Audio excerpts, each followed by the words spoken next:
fell in with vast meadows of grit, the minute yellow substance upon which the right whale largely feeds.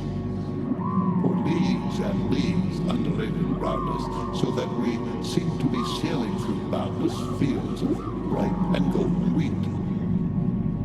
On the second day, numbers of right whales were seen who, secure from the attack of a sperm whale like the Pequod with open jaws, sluggishly swam through the brit, which, adhering to the fringing fibers of that wondrous Venetian blind in their mouths, was in that manner separated from the water that escaped at the lips. As morning mowers who side by side slowly and seethingly advanced their scythes through the long wet grass of marshy meads, even so these monsters swam, making a strange, grassy cutting sound, and leaving behind them endless swaths of blue upon the yellow seas. That part of the sea, known among whalemen as the Brazil Banks, does not bear that name as the banks of Newfoundland do, because of there being shallows and soundings there, but because of this remarkable meadow-like appearance caused by the vast drifts of grit continually floating in those latitudes where the right whale is often chased. But it was only the sound they made as they parted the brit which at all reminded one of mowers. Seen from the mastheads, especially when they paused and were stationary for a while, their vast black forms looked more like the lifeless masses of rock than anything else. And, as in the great hunting countries of India, the stranger at a distance will sometimes pass on the plains recumbent elephants without knowing them to be such, taking them for bare blackened elevations of the soil. Even so, often with him who, for the first time, beholds this species of the leviathans of the sea.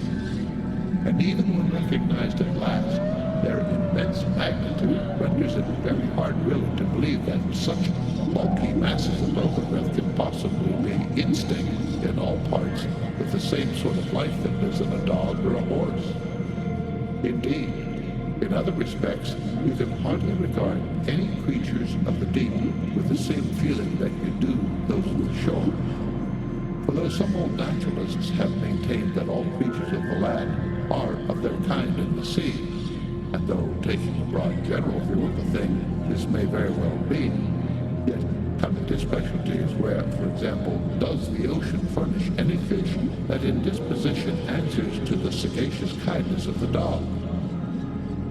The accursed shark alone can, in any generic respect, be said to bear comparative analogy to him. But though, to landsmen in general, the native inhabitants of the seas have ever regarded with emotions unspeakably unsocial and repellent, though we know the sea to have an everlasting terra incognita, so that Columbus sailed over numberless unknown worlds to discover his one superficial western one. Though, by vast odds, the most terrific of all mortal disasters have immemorially and indiscriminately befallen tens and hundreds of thousands of those who have gone upon the waters. Though but a moment's consideration will teach that, however baby man may brag of his science and skill, and however much in a flattering future that science and skill may augment, yet forever and forever, to the crack of doom, the sea will insult and murder him and pulverize the stateliest, stiffest frigate he can make. Nevertheless, by the continual repetition of these very impressions, man has lost that sense of the full awfulness of the sea which aboriginally belongs to it. The first boat we read of, boated on an ocean and with Portuguese legends, had overwhelmed a whole world without leaving so much as a widow. That same ocean rules now. That same ocean destroyed the wrecked ships of last year.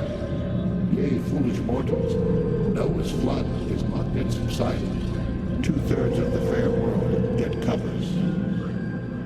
Wherein differ the sea and the land, that a miracle upon one is not a miracle upon the other.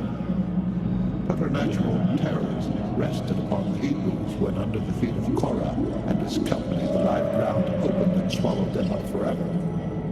Yet not a modern sun ever sets, but in precisely the same manner, the live sea swallows up ships and crew.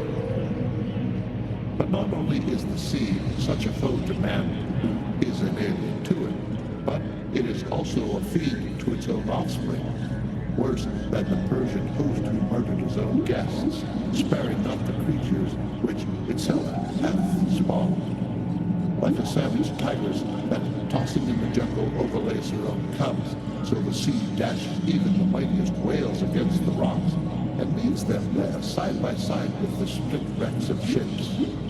No mercy, no power but its own controls it. Panting and snorting like a mad battle steed that has lost its rider, the masterless ocean overruns the globe. Consider the subtleness of the sea, how its most dreaded creatures glide underwater unapparent for the most part, and treacherously hidden beneath the loveliest tints of Asia.